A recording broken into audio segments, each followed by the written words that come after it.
Final score tonight was Braehead Clan, Dundee Stars 1. Joining me is the Stars player coach, Jeff Hutchins. Jeff, that's not a happy look on your face. How do you sum that game up for us?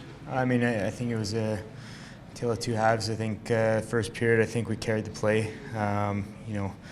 Getting 2 goals disallowed on us, I think kind of deflated us a little bit, and I think we just didn't recover from that. I think it just simply wasn't a good enough effort.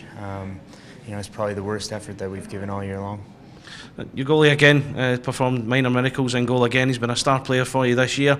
Is losing 5 goals maybe not quite reflective of his performance, do you think? No, I think there was missed coverages. In probably the last 3 goals were just missed coverages, and he's only going to save so many before they go in. So for us as a team, we just need to regroup, and we don't have a lot of time to hang our heads and dwell on it. We have to be back tomorrow, and we've got a team that's going to come in very hungry to beat us, and I think it's important for us to get a win tomorrow and get us off this little mini losing streak. Now, mini losing streak, you just said it there. You lost to Sheffield during the week. You've come here and lost again tonight.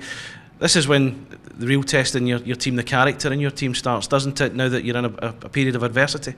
Yeah, I think the common theme between the last 2 games is that we've been taking penalties, and the reason why we've been taking penalties is because we've been turning over the puck, in dangerous areas, and we've had to take penalties. And I think that's what's cost us the last two games.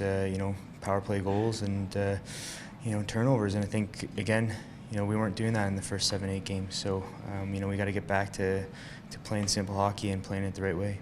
You touched on that match with Fife tomorrow. Both teams now going to be hungry to get a win, having both lost tonight as well. How do you prepare the guys for the next 24 hours and help them forget about what happened here tonight? Well, to be honest, I think it's not going to take a lot for the guys to forget. I think the guys are going to be hungry. I probably won't have to say much to them because you've got about 20 guys in there really upset at the performance, and there's no one to blame but ourselves. I mean, all 20 of us just didn't do a good enough job tonight, and I think tomorrow going into that game, I think we're going to be fired up, and we're going to have to get back to basics. Now, as a coach, you just said there you had a group of guys who were very unhappy. Do you go in there, you're angry yourself obviously, but are you one of these coaches that shouts the odds, or are you a bit quieter, you speak to them in a more calm tone, can I say? Yeah, it's hard to shout at guys when you're making mistakes yourself. It's a little different when you're a player coach. Player coach is I think is generally harder than a guy who stands on the bench, because he's not out there, and he's not in a position to make mistakes. And I got to treat these guys as as players as well as my players and me being the coach. But I think we had more of an open discussion at the end of that game, rather than pointing fingers, because there's no one that they can sit in that room and say they didn't make a mistake tonight. So I think that's how we approached it. You mentioned earlier in the interview about a couple of goals that you had chopped off for whatever reason. What was your view on them?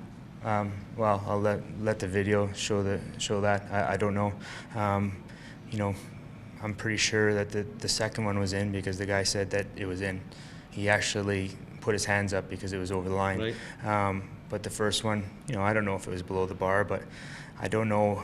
The referee calls it a goal, and then it's not a goal because a linesman said that it was a high stick.